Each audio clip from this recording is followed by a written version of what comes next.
Il était encore en vie quand ils l'ont trouvé. Encore en train de respirer. Encore en train de saigner.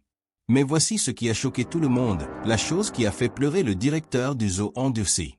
Un homme qui avait travaillé avec des prédateurs pendant 30 ans. Ce n'était pas le corps brisé du garçon. C'était une photographie laminée serrée si fort dans son poing que ses ongles l'avaient percé de part en part. Et quand la police a ouvert sa main pour la récupérer, ce qu'ils ont vu a changé tout ce qu'ils pensaient savoir sur cette affaire. Son nom était Marcus Rivera. Il avait 19 ans. Et il s'est volontairement jeté dans un enclos de lions. Mais voici la chose, le rapport de police l'appelait un suicide. Et tout le monde y a cru. Tout le monde. Jusqu'à ce qu'un détective commence à poser des questions qui ne collaient pas. Des questions comme pourquoi un adolescent atteint de maladie mentale aurait-il une photographie dans laquelle ses ongles étaient littéralement enfoncés? Et c'est à ce moment-là que les choses sont devenues bizarres. Vous voyez, Marcus ne se souvenait pas d'être né. Il ne se souvenait pas clairement du visage de sa mère, juste du sentiment de son absence. Les dossiers officiels disaient qu'elle avait un trouble schizoaffectif. Mais les dossiers ne mentionnaient pas quelque chose de crucial. Quelque chose qui expliquerait tout ce qui s'est passé ce jour-là. À 10 ans, l'État l'a pris. D'un établissement à l'autre. De foyer en foyer. Et c'est ici que ça devient sombre. À chaque endroit, on lui disait la même chose, soit directement, soit par leur indifférence, tu n'es pas à ta place ici. Tu n'es à ta place nulle part. À 15 ans, il avait 16 interactions avec la police. 16. Mais voici ce que personne n'a remarqué. Chaque arrestation suivait le même schéma. Chaque. Seul. Une. Et ce schéma deviendrait la clé pour comprendre pourquoi il a fait ce qu'il a fait. Un officier nous a dit plus tard, si j'avais regardé son dossier plus attentivement, je l'aurais vu. Le schéma criait après nous. Mais personne n'écoutait. Mais la pire partie? Les voix ont commencé au même moment que la condition de sa mère. Marcus était en train d'être déchiré par la même maladie qu'il avait détruite. Et personne ne l'a attrapé.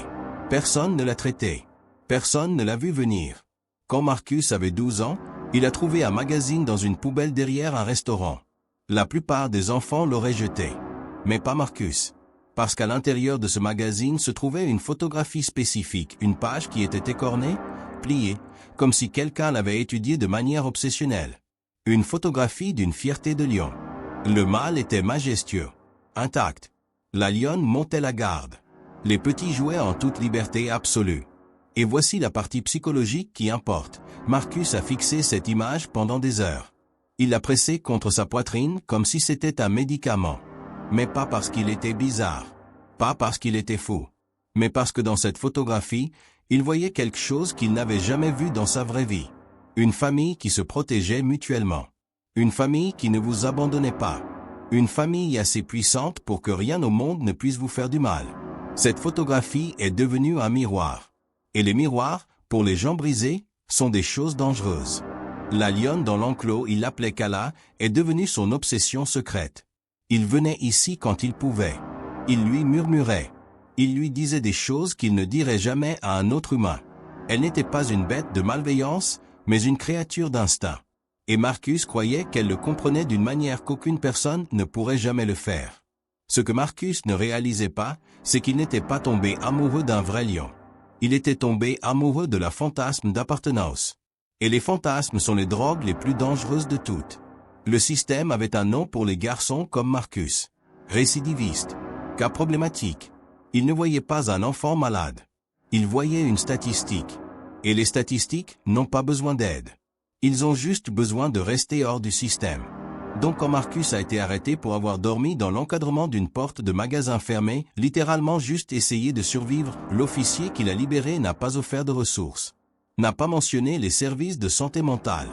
N'a même pas regardé dans ses yeux. Il vient de lui remettre sa veste et de dire « Reste hors des ennuis ». Comme si Marcus avait le choix. Comme si les voix dans sa tête respecteraient un ordre de la police. Ce qui s'est passé ensuite, c'est à ce moment que les choses sont devenues vraiment sombres. La pire partie de la schizophrénie, ce n'est pas que vous voyez des choses qui n'y sont pas. C'est que tout ce que vous voyez devient réel. Le danger, les accusations, l'amour, tout a du poids. Tout se sent comme un appel téléphonique de la réalité. À la fin novembre, Marcus n'avait pas dormi pendant 4 jours. 4 jours. Pensez à ça. Il hallucinait juste à cause de l'épuisement seul. Maintenant ajoutez la schizophrénie non traitée par-dessous. Maintenant ajoutez 4 jours d'une voix implacable vous disant que vous êtes sans valeur, que vous devriez mourir, que les seules personnes qui vous aimeront jamais sont des animaux. Il était blotti sous un pont en béton la nuit. Le son de l'eau stagnante goutte à goutte en dessous de lui comme un minuteur qui compte à rebours. L'air était épais avec la décadence, sa décadence, pensait-il. Et c'est à ce moment-là que les voix ont changé. Elles ont cessé d'être un chœur chaotique d'insultes qui criaient après lui de toutes les directions. Elles sont devenues focalisées, cohérentes, une pensée unique et commandante qui semblait venir des lions eux-mêmes. Nous vous attendons. Venez à nous. Nous vous donnerons la paix que vous cherchez. Nous ferons de vous l'un de nous. Les bouger dans les ombres. Et Marcus a murmuré en retour. Je viens. Ce que Marcus ne savait pas, c'est que ses symptômes s'étaient aggravés pendant des semaines. Il avait arrêté ses médicaments pas volontairement, mais parce qu'il ne pouvait pas se permettre la visite à la clinique. Parce que personne ne lui avait appris comment demander de l'aide. Parce qu'il avait appris, il y a longtemps, que demander ne marche jamais. Il a marché dans les rues avant l'aube comme un homme possédé. Sa ville. Une ville qui ne l'a jamais aimé en retour. Il a passé une vitrine de boulangerie où du pain frais refroidissait sur des grilles métalliques. L'odeur du beurre et de la levure a traversé l'air. Marcus s'est arrêté, fixant. Sa bouche s'est mise à l'eau. Puis son expression s'est endurcie. Il s'est éloigné. Il a regardé des familles marcher ensemble. Mère, père, enfants tenant leurs mains, se balançant entre eux avec joie. Marcus avait mémorisé le rituel. La façon dont la main du père reposait sur le dos de la mère. La façon dont les enfants ne doutaient jamais qu'ils étaient en sécurité. Il s'imaginait dans ces photographies. Imaginait des choix différents. Une chance différente. Des gènes différents. Mais ce n'était pas réel. La seule chose réelle était le lion qui l'attendait. Le zoo n'a pas ouvert avant 9 heures du matin. Marcus le savait. Il venait ici depuis 7 ans. 7 ans d'études des murs, des clôtures, des routines des gardes. Mais ce matin-là, le 30 novembre, il savait que ce serait différent. Il était prêt. Il a contourné la clôture du périmètre comme un prédateur évaluant une proie. Ses doigts ont glissé le long du métal froid. 30 secondes. 60 secondes. 90 secondes. Chaque étape était un calcul. Où sont les caméras? Où les gardes ne regardent-ils pas? Et c'est à ce moment-là qu'il l'a vu derrière un arbuste épais, à moitié caché, presque invisible, une échelle d'entretien. De la rouille sur le métal. Des empreintes fraîches dans la saleté. Et à ce moment-là, Marcus a ressenti quelque chose qu'il n'avait pas ressenti depuis des années. Du soulagement. Comme si l'univers lui disait finalement oui. Comme si chaque moment douloureux de sa vie, chaque établissement, chaque arrestation, chaque voix lui disant qu'il était sans valeur l'avait mené à ce moment unique. Cette échelle unique. Il savait ce qu'il était sur le point de faire. Et pour la première fois de sa vie, il était certain. Absolument certain. Il a commencé à grimper. Lentement. Ses bottes raclant le métal. Son souffle était haché. Il était à mi-chemin quand il a fait une pause. Son corps tremblait pas de froid, mais du simple poids de ce qu'il faisait. Ce qu'il était sur le point de faire. Il s'est murmuré à lui-même. Tu vas enfin me comprendre. Enfin. Enfin. Il s'est hissé par-dessus le mur. Il était à l'intérieur. Et la lionne attendait. Il y a un moment qui se produit dans chaque tragédie. Un moment si calme, si petit, que le monde le remarque à peine. C'est le moment juste avant que tout change. Le dernier moment d'avant. Marcus était sur la corniche d'entretien. 6 mètres au-dessus du sol de l'enclos. Kala, la lionne, était en dessous. Dorée. Immobile. Regardant. Elle a levé légèrement sa tête. Ses narines se sont dilatées. Elle l'a senti. Peur et sueur et désespoir. L'odeur d'un animal qui avait déjà décidé de mourir. Marcus a plongé sa main dans sa poche. La photographie était là. Douce maintenant d'avoir été tenue tant. L'image était presque usée. Mais il pouvait toujours voir les yeux du lion. Dans son esprit, il ne tenait pas une image. Il tenait un billet. Un permis. Une invitation qui lui avait été envoyée il y a des années et à laquelle il répondait enfin. Ce qui s'est passé ensuite a pris moins de 10 secondes. Mais il faudrait un thérapeute, un coroner, un travailleur social et un détective pour comprendre pourquoi. Le visage de Marcus était couvert de larmes. Pas des larmes tristes. Libérez les larmes. Le genre qui vient quand vous avez enfin arrêté de courir. Quand vous avez enfin arrêté de combattre. Quand vous vous avez donné la permission de lâcher prise. Il a regardé la photographie une dernière fois. le lion le regardant. Et il a murmuré quelque chose si calme que personne ne l'aurait entendu sauf l'animal en dessous de lui. Il a murmuré « Merci » pour enfin me comprendre. Et puis son pied a quitté la corniche. 6 mètres. C'est à quelle hauteur il était? Environ 20 pieds. Au moment où son corps a touché le sol, la gravité l'avait transformé en quelque chose qui avait l'habitude d'être humain. Ses côtes se sont fissurées. Pas toutes. Juste assez. Son souffle venait en rafales raide, cassé. Et à ce moment-là, ce premier moment de douleur, Marcus a enfin réalisé quelque chose. Les voix avaient menti. Et il les avait crues. Kala s'est levée. Tous les muscles et l'instinct. La lionne s'est déplacée vers le son, l'odeur, la menace. Le rugissement qui a suivi était territorial. Final. Le son d'un animal défendant ce qui était le sien. Les voix n'avaient pas menti sur ce qui se passerait. Elles avaient juste caché la vraie vérité et que la paix ne vient pas d'être aimée. Que l'appartenance ne vient pas d'être compris. Cela vient de vous abandonner à quelque chose de plus grand que vous-même. Jérôme Park avait travaillé au zoo pendant 30 ans. 30 ans de rugissement. 30 ans de connaître les animaux d'une manière que la plupart des gens ne pourraient jamais. Il pouvait faire la différence entre un rugissement territorial, un appel d'accouplement, un avertissement. Il connaissait les voix de ces animaux comme ses propres voix. Mais ce dimanche matin-là, à 8h47, quelque chose a changé. Il a entendu pas le rugissement régulier qu'il avait entendu 1000 fois auparavant. Ce rugissement était différent. Ce rugissement semblait comme la fin de quelque chose. Jérôme connaissait ce son parce qu'il avait entendu les animaux le faire auparavant. Juste avant que quelque chose meure. Il s'est précipité vers le grand enclos des chats. Ses 30 ans d'expérience se sont soudain sentis inutiles. Il a regardé à travers la zone de visualisation en vert et ce qu'il a vu l'a amené à remettre en question tout ce qu'il pensait savoir sur l'animal avec lequel il avait travaillé pendant une décennie. Le corps de Marcus était immobile. Kala était debout sur lui. Mais elle ne mangeait pas. Elle n'était pas effrénée. Elle était juste, là debout. Regardant. Comme si elle attendait que quelqu'un vienne et comprenne enfin ce qu'elle avait fait. Pourquoi elle l'avait fait. Jérôme a saisi sa radio. Ses mains tremblaient tellement qu'il a presque la lâché. Code rouge. Code rouge. Nous avons un intrus dans l'enclos des lions. Urgence médicale. Il a fait une pause. En fait, ce n'est plus une urgence maintenant. L'autopsie a raconté une histoire. Fracture des côtes. Saignements internes. Traumatisme compatible avec une attaque de lion. Affaire close. C'est simple. Suicide. Classez-la. Mais c'est ici que l'enquête est devenue bizarre. Une détective nommée Sarah qui m'a commencé à poser des questions.